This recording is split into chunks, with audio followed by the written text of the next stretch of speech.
एक महत्वपूर्ण चीज क्या है कि हम लोगों को इस जगह का भी पहचान कर लेना चाहिए जहाँ पे हम लोग सुरक्षित रहे। भूकंप के समय अगर निकले तो हम कहाँ पे खड़ा होंगे इसके बारे में हमको जान लेना चाहिए। हम लोग देखते हैं कि एक ही साथ भूकंप आया था 2015 में, आपको नेपाल में भी, और 15 दिन के बाद जापान में भी। नेपाल में जहाँ हजारों लोग मर गए, वहीं जापान में मात्र कुछ लोग घायल। इसका क्या कारण हो सकता है? जापान के लोगों को पहले से पता है कि हमको भूकंप के समय क्या करना है, क्या नहीं करना, और नेपाल के लोगों को यह पता नहीं था। इसी कारण वहां इतनी बड़ी दुर्घटना हो गई। तो इसलिए हम लोग जो अभी बच्चों के ऊपर जो काम कर रहे हैं सुरक्षित शनिवार में, हम लोगों का ये लक्ष्य है कि ये बच्चे 15 वर्ष के बाद जब बड़े हो जाएं तो ये अभिभावक जब बने तो किसी को कोई झिझक नहीं होनी चाहिए।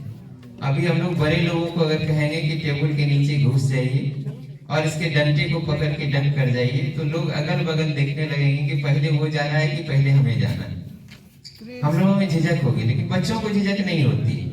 और वे बच्चे अगर अभ्यस्त हो जाएंगे तो जब वो अभिभावक बनेंगे उनके बच्चे भी उनकी नकल करेंगे। क्योंकि हम लोग देखते हैं कि बच्चे के चाल चलन, बच्चे के कपड़े के पहनावा, बच्चे के बोलने के ढंग से लोग पकड़ लेते हैं कि ये किनका लड़का है। तो अगर उनके गार्जियन इसमें अनुशासित होंगे तो उनके बच्चे भी अनुशासित हो जाएंगे। और इसलिए इस रूल में का बहुत बड़ा हाथ है। अब है हम लोग भूकंप के समय, भूकंप के समय क्या करना चाहिए? भूकंप के समय सबसे ज्यादा क्या होता है कि हम लोग भागना शुरू कर देते हैं। जैसे ही भूकंप का नाम आया, हमें पता भी नहीं चलता है हलचल हुई कि नहीं, लेकिन हम लोग भागना शुरू कर देते हैं। और आप जान लीजिए कि भूकंप के कारण कम लोग मरते हैं, भय और भगदड़ के कारण ज्यादा मौत होती है। भूकंप का नाम सुना नहीं कि लोग छत के ऊपर से कूदना शुरू कर देते हैं, सीढ़ी पे हैं तो कूद जाते हैं, कहीं इस हॉल में बैठे हुए भागना शुरू कर देते हैं।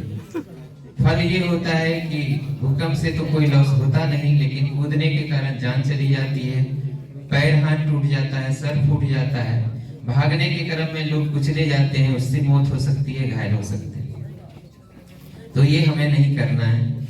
हम भूकंप के समय जिस जगह पर हैं, अगर हम दरवाजे के नजदीक हैं घर में, तब हमको दरवाजे से बाहर निकल जाना चाहिए।